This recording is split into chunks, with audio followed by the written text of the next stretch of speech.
இம்ரான் கான் பைத்தியக்காரன், பாகிஸ்தான் ராணுவம் செஞ்ச அதிகாரப்பூர்வ அறிவிப்பு. நம்ப முடியலையா? ஒரு முன்னாள் பிரதமரையே ஒரு நாட்டு ராணுவம் ஏன் இப்படி சொல்லணும்? இது ஒரு அரசியல் சதியா? முழு உண்மையும் அடுத்த சில வினாடிகளில் உங்களுக்காக. இப்போ எல்லாரும் அறிந்த விஷயம் என்னன்னா, பாகிஸ்தான் முன்னாள் பிரதமர் இம்ரான் கான் இப்போ அடியாலா சிறையில் அடைக்கப்பட்டிருக்கிறார். அவர் மேல பல வழக்குகள் இருக்கு. ஆனா உண்மை என்னன்னு தெரியுமா? சிறையில் இருக்கும் அவரை திடீரென பாகிஸ்தான் ராணுவம் பைத்தியக்காரன் என்று அதிகாரப்பூர்வமாக அறிவித்ததா ஒரு பெரிய செய்தி வெளியாகியிருக்கு. இது ராணுவத்தின் அதிகாரப்பூர்வ ஊடகமே அறிவிச்சதான் சொல்றாங்க. உலக அரசியலில் இது ஒரு முன்னெப்போதும் நடக்காத சம்பவம். ஒரு நாட்டின் ராணுவம் வெளிப்படையா இப்படி சொல்றது இம்ரான் கானோட அரசியல் வாழ்க்கைக்கு பெரிய அச்சுறுத்தலை உருவாக்கி இருக்கு. இது அவருடைய கட்சியான பிடிஐக்கும் ஒரு பெரிய பின்னடைவு.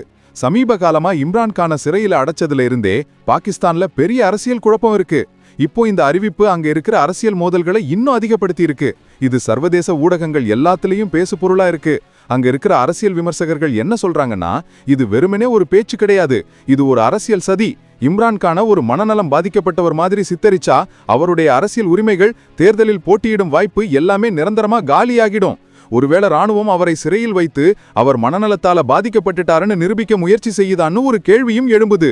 ஆனா இம்ரான் கானோட கட்சி இது ஒரு இட்டுக்கட்டிய குற்றச்சாட்டுன்னு மறுத்திருக்காங்க.